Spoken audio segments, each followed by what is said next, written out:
व्यधिकरणस्य अनभिव्यक्तेः अधिकरण वचनम। और जो आप व्यधिकरण मान रहे हैं, व्यधिकरणस्य अभिव्यक्ते, व्यधिकरण के प्रकट न होने से, माने आश्रय न होने से, अधिकरण का उल्टा व्यधिकरण। जब कोई आश्रय नहीं है आपके पास तो आश्रय न होने पर जाति क्या हो जाएगी? आश्रयहीन। तो बिना आश्रय के तो जाति मिलेगी नहीं आपको। व्यधिकरणस्य अभिव्यक्ते अधिकरण वचनम, वो जाति कहाँ रहती है आपकी, उसका आपको कुछ तो वचन करना पड़ेगा। अणु समवस्थानम विषय इति चेत, यदि मैं कहूं कि अणुओं के पुंज में ही वो जाति रहती है, ऐसा कहूं तो कहेंगे प्राप्त अप्राप्त सामर्थ्य वचनम। उस अणु पुंज में चक्षु इंद्रिय से तो प्राप्त नहीं होती है, वो चक्षु इंद्रिय से जाति की प्राप्ति नहीं होती है। तो ये भी आपको कहना पड़ेगा कि उसकी प्राप्ति कैसे हो। किम अप्राप्ते अणु समवस्थाने तद आश्रयो जाति विशेषो गृह्यते, जो परमाणु दिखते ही नहीं है, जो अप्राप्त अणु समवस्थान है, उसके आश्रित किसी जाति विशेष का ग्रहण हो सकता है क्या? नहीं हो सकता। यदि कहो अथ प्राप्ते, यदि आप कहो कि हाँ प्राप्त हो जाएगा उनके आश्रय से, तो अथ अप्राप्ते इति अप्राप्ते ग्रहणम इति चेत, यदि आप कहो कि प्राप्त हो जा रहा है तो फिर एक इनडायरेक्ट रूप से आप क्या स्वीकार कर रहे हो?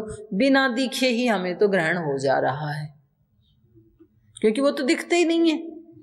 और फिर भी यदि आप कहो कि प्राप्त हो रहा है तो इसका मतलब क्या हुआ? आपको बिना देखे ही ग्रहण हो रहा है। अप्राप्ते ग्रहणम इति चेत, फिर हम कहेंगे कि आपको बिना दिखे ही ग्रहण हो रहा है। तो व्यवहितस्य अणु समवस्थानस्य अपि उपलब्धि प्रसंग, तो फिर जो भी व्यवहित अणु संस्थान है उनकी भी आपको उपलब्धि हो जानी चाहिए, क्योंकि इसने आक्षेप क्या लगाया था बिल्कुल प्रारंभ में कि इस वृक्ष का तो हमें आगे आगे का पार्ट ही दिख रहा है, बीच का तो दिख ही नहीं रहा, पीछे का भी नहीं दिख रहा, परमाणुओं का व्यवधान होने से, तो इसको वृक्ष कैसे माने? तो बोले जब आपको बिना दिखे परमाणुओं का ज्ञान हो रहा है तो बिना दिखे इस वृक्ष के जो बीच वाले और पीछे वाले परमाणु हैं उनका भी ज्ञान हो जाना चाहिए। फिर तो ते व्यवहिते अणु समवस्थाने तद आश्रयो जाति विशेषो गृह्यते प्राप्ते ग्रहणमिति चेत, और यदि आप कहो कि नहीं, जो दिख जाता है ना सामने से तभी उसको हम ग्रहण मानेंगे, तो फिर भी दोष आएगा आपके मत में। मध्य पर भागयो अप्राप्तवान अनभिव्यक्ति, यदि आप आंखों से दिखने वाले को ही मान रहे हो तो जो अब आपकी भाषा में हम आपके ऊपर आक्षेप लगा रहे हैं, सामने सामने वाले परमाणु तो दिख रहे हैं लेकिन बीच वाले और पीछे वाले तो नहीं दिख रहे हैं, क्योंकि अवयवी को तो आप मान नहीं रहे हैं, केवल परमाणु को मान रहे हैं, तो परमाणु तो केवल सामने के दिख रहे हैं। तो आपके मत में प्राप्ति नहीं हो पाएगी, पूरे वृक्ष की उपलब्धि नहीं हो पाएगी। मध्य भाग वाले और जो पीछे वाले परभाग, मध्य परभागयो हो अप्राप्तौ, मध्य और परभाग की अप्राप्ति होने से अनभिव्यक्ति, वृक्ष की अभिव्यक्ति नहीं हो पाएगी। यावत प्राप्तम भवति तावत अभिव्यक्ति इति चेत, बोले जितना प्राप्त हो गया उतनी तो अभिव्यक्ति हो रही है। बोले हाँ उतनी तो हो रही है, इसको तो हम मानेंगे। तो उसमें क्या दोष आएगा फिर? तावतो अधिकरणत्वम अणु समवस्थानस्य, तो बोले वो अणुओं का जो समवस्थान है, समूह है, उतना भाग तो उसका अधिकरण है। तो कह रहे हैं यावती प्राप्ते जाति विशेषो गृह्यते तावद अस्य अधिकरणम इति प्राप्तम भवति। आप कहो कि जितना प्राप्त हो रहा है उतने में जाति विशेष का ग्रहण हम मान लेंगे, ये वृक्ष है। तो बोले फिर तो आपने अधिकरण को मान ही लिया, अवयवी को मान ही लिया फिर तो। तत्र एक समुदाय प्रतीयमाने अर्थभेद, लेकिन यहां भी एक दोष आएगा आपके मत में। ये जो एक समुदाय है ना पूरा वृक्ष का, इसमें तत्र एक समुदाय प्रतीयमाने, जो प्रतीत हो रहा है ये समुदाय, इसमें भी अर्थभेद, बहुत सारे वृक्ष पदार्थ होंगे, क्योंकि जितना दिखेगा वो वृक्ष, जो नहीं दिखा वो तो कुछ भी नहीं है। जब हमने इधर से वृक्ष को देखा तो एक वृक्ष, उस साइड से देखा तो 2 वृक्ष, पीछे से देखा तो 3रा वृक्ष, इधर से देखा तो 4 वृक्ष, कोने से देखा तो 5वां। जितना आपकी दृष्टि में आएगा उतने पदार्थ बन जाएंगे। एवं च सति यो अयम अणु समुदायो वृक्ष इति, ऐसा होने पर ये जो अणु समुदाय जिसको आप वृक्ष कह रहे हैं, इति प्रतीयते तत्र वृक्ष बहुत्वम प्रतीयेत, तो ये जो समुदाय दिखाई दे रहा है इसमें बहुत सारे वृक्ष प्रतीत होने लगेंगे। यत्र यत्र ही अणु समुदायस्य भागे वृक्षत्वं गृह्यते स स वृक्ष इति, क्योंकि जहां जहां अणु समुदाय का भाग और उसमें वृक्षत्व का ग्रहण हो रहा है सामने सामने से, स स वृक्ष, वो वृक्ष है। अवयवी नहीं मान रहे हैं ना ये, तो भाई जहां जहां वो परमाणु आपको दिख रहे हैं जिस जिस साइड से उतने उतने वृक्ष, तो एक ही वृक्ष में कितने वृक्ष हो जाएंगे? अनेक। तस्मात् समुदित अणु समवस्थानस्य अर्थांतरस्य जाति विशेष अभिव्यक्ति विषयत्वात् अवयवी अर्थांतर भूत इति, तो इसलिए इतने सारे दोष आने के कारण, तस्मात् इसलिए, समुदित अणु समवस्थानस्य, जो ये समुदित अणु समवस्थान है इसका अर्थांतरस्य, जो इकट्ठे हो गए हैं परमाणु, उसका जो अर्थांतर अर्थात अवयवी, वो जाति विशेष अभिव्यक्ति विषयत्वात्, वो जाति विशेष की अभिव्यक्ति का आधार है, विषय है, इसलिए अवयवी अर्थांतर भूत इति। इसलिए अवयवी किसको कहेंगे? अर्थांतर भूत को। बहुत सारे परमाणुओं के मिलने से एक अवयवी बन जाता है, एक अर्थांतर भूत बन जाता है, एक नया पदार्थ बन जाता है। ये आपको मानना ही पड़ेगा, नहीं तो इतने सारे दोष आएंगे जो पीछे गिनाए हैं। तो इति प्रत्यक्ष परीक्षा प्रकरणम, तो ये इतनी प्रत्यक्ष की परीक्षा है। अब ये जो प्रत्यक्ष परीक्षा का प्रकरण है, ये आपको अपने से छोटी कक्षाओं में पढ़ाना है एक एक दिन, ठीक है? BA सेकंड में, थर्ड में, जहां भी लगा है तो उन बच्चों को पढ़ाना है आपको। ये आपके लिए असाइनमेंट है, और असाइनमेंट भी आपकी कॉपी में कल मैं लिख के दूंगी। ये आपको पढ़ाना है इस प्रकरण को अपने से नीचे वाली कक्षाओं में, और इसको तैयार करना है। जहां जैसे यहाँ 2 पक्ष रहे ना, पूर्व पक्षी और उत्तर पक्षी, तो आपकी क्लास में से 2 समूह बन जाएंगे, एक पूर्व पक्ष एक उत्तर पक्ष। तो आप इसको तैयार कर लीजिए, मैंने पुस्तक में पढ़ाया है, आप मेरे को संवाद करके इसको सारे प्रकरण को सुनाएंगे, ठीक? आप ले लो 8 दिन का टाइम ले लो। आज कितनी तारीख है? 20 को सुना देना, ठीक? तो प्रत्यक्ष के बाद अब परीक्षा करेंगे अनुमान प्रमाण की। तो चलिए, परीक्षितम प्रत्यक्षम, प्रत्यक्ष की परीक्षा हो गई है। अनुमानम इदानीम परीक्षते, अब अनुमान प्रमाण की परीक्षा करते हैं। तो सूत्र बोलिए, रोधोपघात सादृशेभ्यो व्यभिचाराद अनुमानम अप्रमाणम। रोध उपघात सादृशेभ्यो व्यभिचारात, पीछे जो इन्होंने अनुमान प्रमाण बताया था ना, तो उसमें लक्षण बताए थे कि भाई नदी में अगर बहुत सारा पानी भरा हुआ है तो अनुमान प्रमाण से क्या पता लगेगा? ऊपर पहाड़ों पे कहीं बारिश हुई है, वर्षा हुई है। उपघात, अगर चींटियां अपने मुख में अंडे को लेके चलती हैं तो इसका मतलब बारिश होगी, ये अनुमान प्रमाण से जाना जाता है। और मयूर बोलता है तो वो एक खास प्रकार की आवाज में जब बोलता तो रोज ही है, पर वो जो खास तरह की आवाज है उसको ये सर्प आदि जो प्राणी हैं वो सेंस कर लेते हैं, उनको पता लग जाता है अब बारिश होगी, तो वो बिल से निकल के कहीं इधर उधर चले जाते हैं। तो इनका कहना है कि ये तीनों ही चीजें जो हैं वो व्यभिचार को प्राप्त होती हैं। जो आपने 3 लक्षण बताए थे उन तीनों में व्यभिचार देखा जाता है। रोध उपघात सादृशेभ्यो व्यभिचारात अनुमानम अप्रमाणम। अनुमान जिसको आप कह रहे थे वो अप्रमाण, वो प्रमाण नहीं हो सकता है। क्यों नहीं हो सकता है? अप्रमाणम इति अनुमानम, ये अनुमान अप्रमाण है। तो मैं भाष्य ही पढ़ लेती हूँ, उसी से आपको सूत्र अर्थ समझ आ जाएगा। एकदा अपि अर्थस्य न प्रतिपादकम इति, जो 3 लक्षण बताए थे ना, उनमें एक लक्षण में भी अर्थ का प्रतिपादक नहीं है अनुमान प्रमाण। रोधात अपि नदी पूर्णा गृह्यते तदा च उपरिष्टात् वृष्टो देव इति मिथ्या अनुमानम। जैसे अपना ये जो डैम बना है उत्तराखंड में, तो उसमें पानी को रोक देते हैं, और जब उनकी इच्छा होती है तो खूब सारा पानी छोड़ देते हैं। तो जो उन्होंने रोध किया था पानी का, रोका था पानी को, उसको जब छोड़ते हैं तो भी नदी जल से भरी हुई होती है। तो इससे तो ये अनुमान नहीं हुआ कि ऊपर बारिश हुई है, तो नदी तो किसी रोध के कारण भी भरी हुई दिखाई दे सकती है। तो व्यभिचार हो गया ना।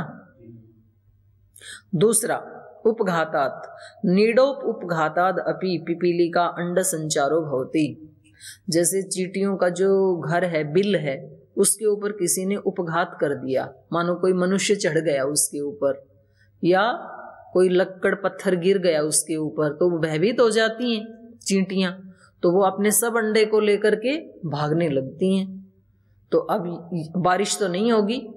तो आपने जो कहा था जब चींटियां अपने अंडे को लेकर के जाती हैं तो बारिश होती है, तो यहाँ तो नहीं हो रही बारिश।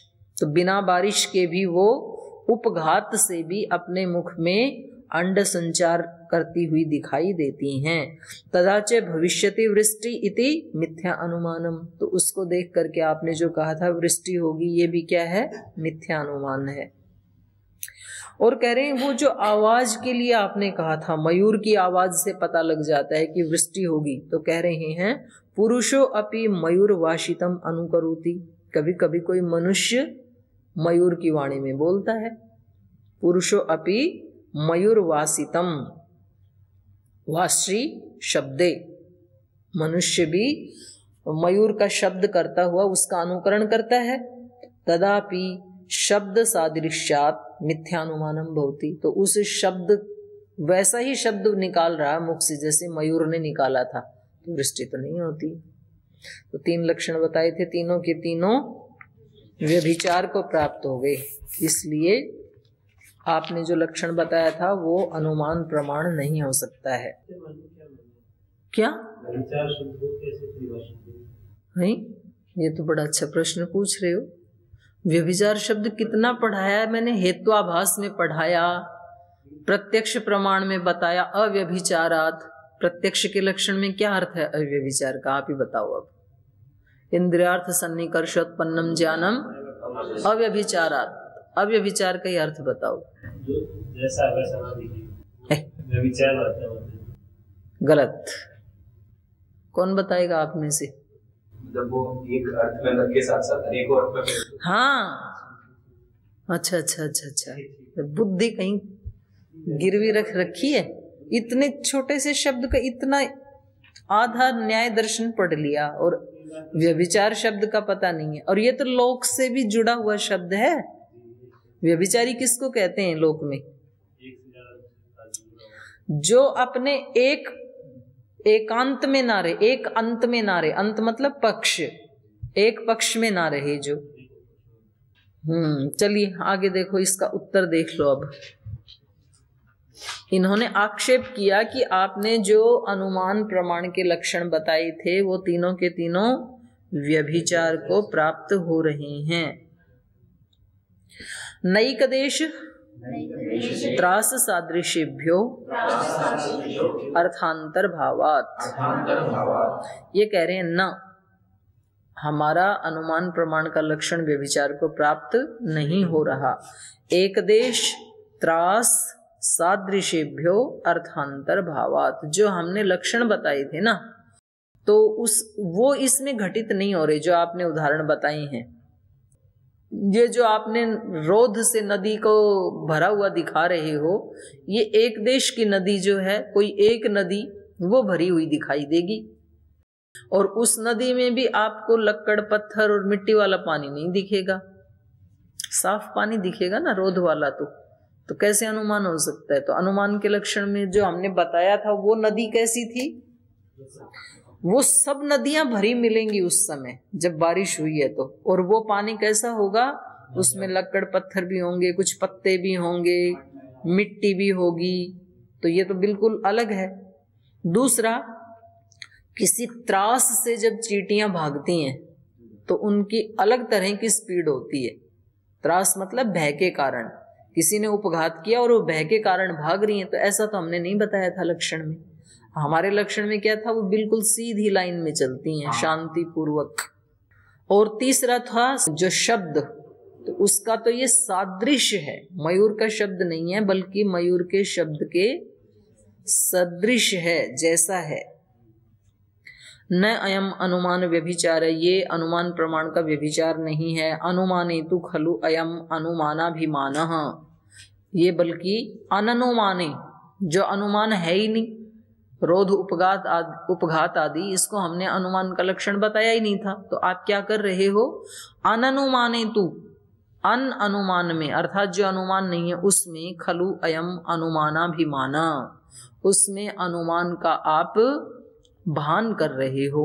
अभिमान का मतलब भान करना, उसमें आरोपित करना। जो अनुमान नहीं है, अननुमान है, उसमें आप उस लक्षण को आरोपित कर रहे हैं। कथम न विशिष्टो लिंगम भवितुम अर्हति, जो अविशिष्ट है वो लिंग नहीं हो सकता है। न अविशिष्टो लिंगम भवितुम अर्हति, अविशिष्ट मतलब सामान्य।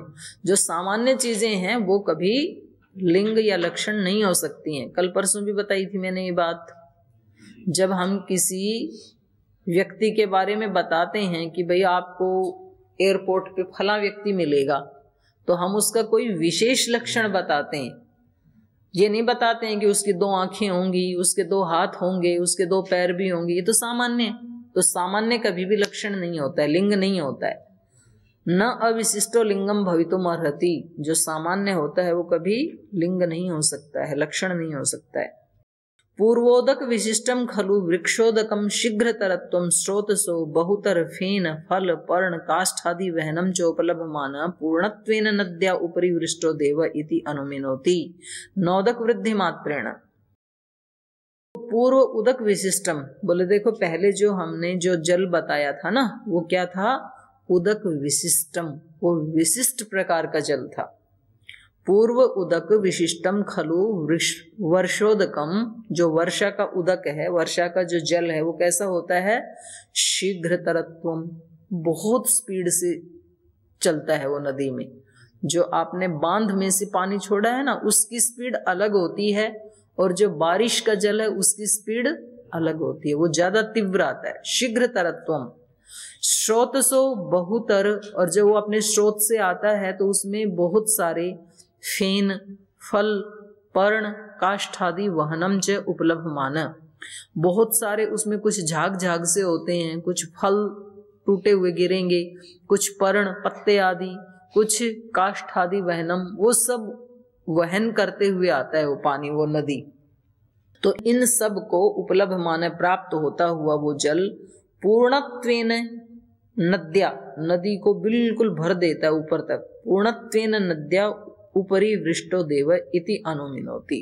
तो इस प्रकार के विशिष्ट जल को जब हम देखते हैं तब अनुमान होता है कि उपरि वृष्टो देव, ऊपर पर्वतों पर बारिश हुई है। इति अनुमिनोति, ये है अनुमान प्रमाण। न उदक वृद्धि मात्रेण, एक दिन किसी नदी में जल बढ़ गया, इतने मात्र से अनुमान नहीं होता है, ये तो सामान्य लक्षण है। तो सामान्य कभी भी लिंग नहीं हो सकता है। दूसरा, पिपीलिका प्रायः अंड संचारे भविष्यति वृष्टि इति अनुमिनोति न कासांचिद इति। पिपीलिका जो है प्रायस्य, प्रायस्य मतलब पंक्ति के, प्राय माने पंक्ति, चींटियों के पंक्ति का जो अंड संचार है, जब वो एक लाइन में चलती हैं, तब भविष्यति वृष्टि, तब ऐसा अनुमान होता है कि बारिश होगी। इति अनुमीयते, तब ऐसे अनुमान प्रमाण से जाना जाता है। न कासांचित इति, कोई इधर भाग रही है, कोई इधर भाग रही है, किधर भी भाग रही है, तब अनुमान प्रमाण नहीं होता है, क्योंकि ये तो त्रास के कारण भाग रहे हैं। न इदम मयूरवाशितम तत्सदृशो अयम शब्द इति, और जिसकी आप बात कर रहे हो कि कोई मनुष्य बोलता है, तो ये मयूर का शब्द नहीं है। न इदम मयूरवासितम, मयूर का शब्द नहीं है ये, बल्कि क्या है, तत्सदृशो अयम शब्द, मयूर के शब्द के समान शब्द है ये, मयूर का शब्द नहीं है। लेकिन विशेषा परिज्ञानान मिथ्या अनुमानम, तो विशेष का परिज्ञान न होने के कारण, माने विशेष लक्षण का आपको ज्ञान न होने के कारण आप क्या कह रहे हैं, मिथ्या अनुमानम, अनुमान प्रमाण को मिथ्या बता रहे हैं। यस्तु विशिष्ट शब्दात विशिष्ट मयूरवाशितम गृह्णाति, जो सर्पादि जो प्राणी हैं, जो विशिष्ट शब्दात, मयूर के विशिष्ट शब्द से, मयूर के भी सारे शब्द बारिश वाले नहीं होते हैं, उसका कोई विशिष्ट शब्द होता है। यह तो जो प्राणी मयूर, ये सर्पादि विशिष्टात शब्दात विशिष्ट मयूरवासितम गृह्णाति, विशिष्ट शब्द से किसी विशिष्ट मोर के शब्द को ग्रहण करता है। तस्य विशिष्टार्थ, तो उसके विशिष्ट अर्थ को गृह्यमाण ग्रहण करता हुआ लिंगम, वो शब्द अनुमान का लिंग बनता है। यथा सर्पादि नाम, जैसे कि सांप आदि को उसका ज्ञान होता है, तो इसलिए वो निकल जाते हैं उससे, बिल से भी अभी बारिश आएगी। सो अयम अनुमातु अपराधो न अनुमानस्य, तो ये जो आपने 3 उदाहरण देके अनुमान का खंडन करना चाहा है, इसमें अनुमातु अपराधो, अनुमान करने वाले का अपराध है। जो इन लक्षणों को देख के अनुमान कर रहा है उसका अपराध है ये, न अनुमानस्य, अनुमान प्रमाण का अपराध नहीं है, ये जानने वाले की मूर्खता है। यो अर्थ विशेषेण अनुमेयम अर्थम अविशिष्टार्थः दर्शनेन बुभुत्सत इति, जो व्यक्ति अर्थ विशेषेण, अर्थ विशेष के द्वारा, माने लिंग विशेष के द्वारा, अनुमेयम अर्थम अविशिष्टार्थ, जो अविशिष्ट अर्थ को अनुमेय मान करके, दर्शनेन बुभुत्सते, इनके लिंग को, अविशिष्ट लिंग को माने सामान्य लिंग को दर्शनेन देख करके, उस दर्शन से बुभुत्सते जानने की इच्छा करता है कि वृष्टि होगी कि नहीं होगी। तो ये तो इस व्यक्ति का दोष है, अनुमान का दोष थोड़ी है, अनुमान तो प्रामाणिक ही है। अब ये अनुमान में एक अगला दोष दिखा रहे हैं, इस दोष का तो परिहार कर दिया भाष्यकार ने, अगला दोष दिखा रहे हैं। त्रिकाल विषयम अनुमानम त्रैकाल्य ग्रहणात इति अयुक्तम। त्रिकाल विषयम अनुमानम, आपने पीछे कहा था कि अनुमान कैसा है, त्रिकाल विषय वाला। त्रैकाल्य ग्रहणात, क्योंकि तीनों कालों में उसका ग्रहण होता है, इति अयुक्तम, ये गलत बात है। पीछे कहा था ना, ये भाष्यकार ने कहा था प्रथम अध्याय में, याद है कुछ?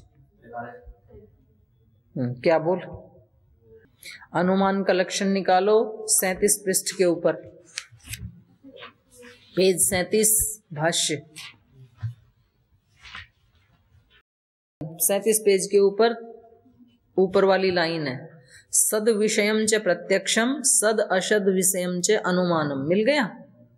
सद विषयम च प्रत्यक्षम, प्रत्यक्ष होता है सत विषय वाला, सत विषय मतलब वर्तमान विषय वाला होता है। सत असत विषयम च अनुमानम, और अनुमान होता है वर्तमान विषय वाला भी, और असत का मतलब है भूतकाल और भविष्यत काल वाला भी। ये अंतर दिखाया था यहाँ पर। आगे कहा है त्रैकाल्य ग्रहणात, त्रिकाल युक्ता अर्था अनुमानेन गृह्यन्ते। त्रिकाल से युक्त जो पदार्थ हैं उनका ग्रहण किससे होता है? अनुमान प्रमाण से होता है। कोई चीज, कोई राजा हुआ था या है या होगा, ये ज्ञान हमें किससे होता है? अनुमान प्रमाण से। ठीक है, तो अब यहाँ आ जाओ जहां पढ़ रहे थे, बस इतनी पंक्ति याद रखा करो, चीजों को भूल जाते हो। अब ये कह रहे हैं त्रिकाल विषयम अनुमानम त्रैकाल्य ग्रहणात इति अयुक्तम। जो आपने कहा था कि 3 काल से जो विषय जुड़ा हुआ है वो अनुमान प्रमाण के तहत आता है। त्रैकाल्य ग्रहणात, तीनों काल का ग्रहण होने से अनुमान प्रमाण में, इति अयुक्तम, यह आपका कथन अयुक्त था। क्योंकि अत्र च हम देखते हैं, सूत्र बोलिए, वर्तमाना भावः पतित पतितव्य कालोपपत्तेः। वर्तमान का तो अभाव है अनुमान में, वर्तमान अभाव, वर्तमान का अभाव होने से। क्योंकि जैसे हम वर्तमान किसको कहते हैं, जब कोई क्रिया हो रही होती है, पचती गच्छति पतति, तभी तो उसी को तो वर्तमान कहते हैं ना।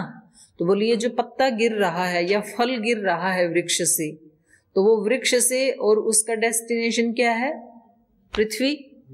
तो अभी गिर रहा है, तो जितने आधे रास्ते में वो पहुंच गया उस काल को तो कहेंगे पतिता, मतलब गिर चुका इतना तो। और जो आगे का रास्ता बचा है उसको क्या कहेंगे, पतितव्य। तो 2 का ही ग्रहण होता है। पतित मतलब भूतकाल, इतना गिर चुका है तो ये तो भूतकाल हो गया। और जो आगे गिरने वाला जो रास्ता है, जो स्थान बचा है अभी, उसको कहेंगे पतितव्य, गिरने वाला है। तो ये हो गया भविष्यत काल। तो वर्तमान कहाँ है इसमें, वर्तमान तो है ही नहीं कहीं। समझ में आ गया दोष।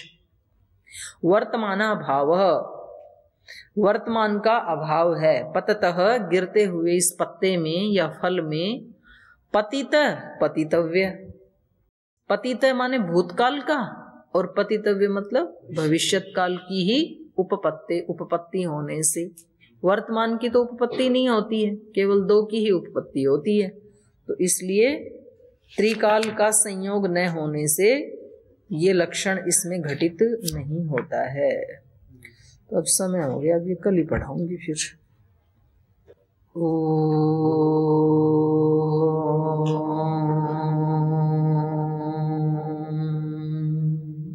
शांति शांति शांति। श्री गुरुभ्यो नमः।